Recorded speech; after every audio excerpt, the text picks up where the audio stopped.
एक बार हम लोग क्वेश्चन पढ़ लेते हैं। लिखा हुआ when a hydrogen atom is excited from ground state to the first excited. ध्यान देते एक बार, ग्राउंड स्टेट में है पहले, ग्राउंड स्टेट मतलब एन का वैल्यू 1, और उस केस में जो एनर्जी होगा वो होता है -13.6 इलेक्ट्रॉन वोल्ट।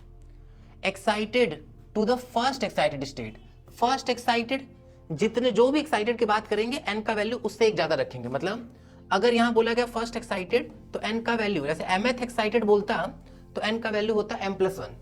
यहां बोला गया फर्स्ट एक्साइटेड मतलब 1+1, एन का वैल्यू 2, तो एन की वैल्यू 2 और जो एनर्जी का वैल्यू हो जाएगा वो कितना हो जाएगा -3.4 इलेक्ट्रॉन वोल्ट हो जाएगा। क्लियर।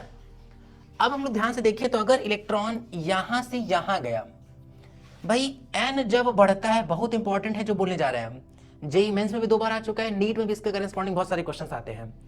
एन बढ़ता है तो टोटल एनर्जी बढ़ता है, पोटेंशियल एनर्जी बढ़ता है, लेकिन जो काइनेटिक एनर्जी वो घट जाता है। ठीक है, ठीक से हम एक बार समझा भी दे रहे हैं। एनर्जी का वैल्यू क्या होता है -13.6 Z²/n² होता है।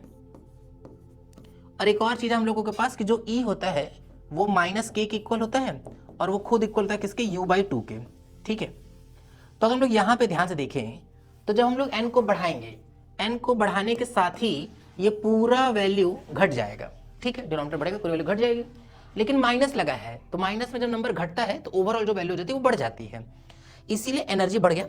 एनर्जी और यू सेम साइन के साथ है तो जैसा चेंज ई के साथ होगा वैसा चेंज यू के साथ होगा। अगर ई बढ़ा है तो यू भी क्या हो जाएगा, बढ़ जाएगा, लेकिन यहाँ लगा है माइनस, इसलिए कहानी बदल जाएगी, इसीलिए जो ई और यू तो बढ़ेगा लेकिन जो के होगा वो घट जाएगा। ठीक है, तो ये ध्यान क्या रखना है यहाँ पे कि जैसा चेंज एन के साथ वैसा ही ई और यू के साथ होता है, लेकिन के साथ उसका जस्ट उल्टा होता है। ठीक, थोड़ी सी बात और देख लेते हैं हम लोग। भाई यहां से यहां गया तो एनर्जी का वैल्यू में कितना चेंज हो गया, तो अगर हम लोग माइनस कर ले, -3.4 माइनस माइनस प्लस 13.6, तो वैल्यू कितना आ जाएगा 10.2 इलेक्ट्रॉन वोल्ट।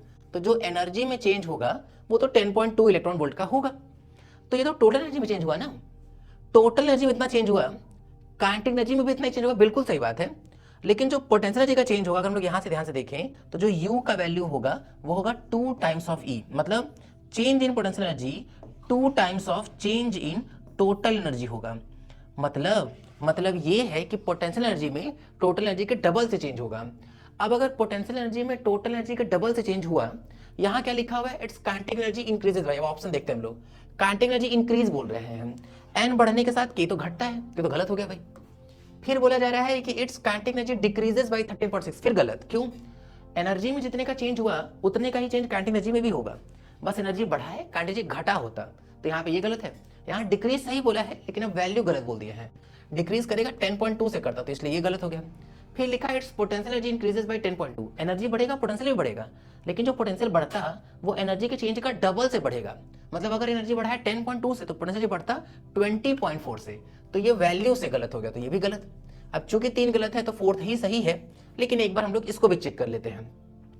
अगर हम लोग इस वाले पर जाए तो यहाँ लिखा हुआ है कि जो एंगुलर मोमेंटम है वो इंक्रीज कर जाएगा h/2π से, बिल्कुल सीधी सी बात है भाई। यहाँ पर एंगुलर मोमेंटम होता क्या है, NH/2π बोर्जी के अकॉर्डिंग। तो फर्स्ट ऑर्बिट में इसका वैल्यू कितना होगा h/2π, सेकेंड ऑर्बिट में कितना होगा 2h/2π। तो एंगुलर मोमेंटम में चेंज कितने से हो गया, तो 2h/2π माइनस h/2π, सब्ट्रैक्ट कर देंगे तो वैल्यू क्लियरली कितना आ जाएगा, h/2π आ जाएगा। तो एंगुलर मोमेंटम में जो चेंज होगा वो कितने से हो जाएगा, h/2π से हो जाएगा। इस ऑप्शन नंबर 4th ठीक हो जाएगा। क्लियर है ना, थैंक यू।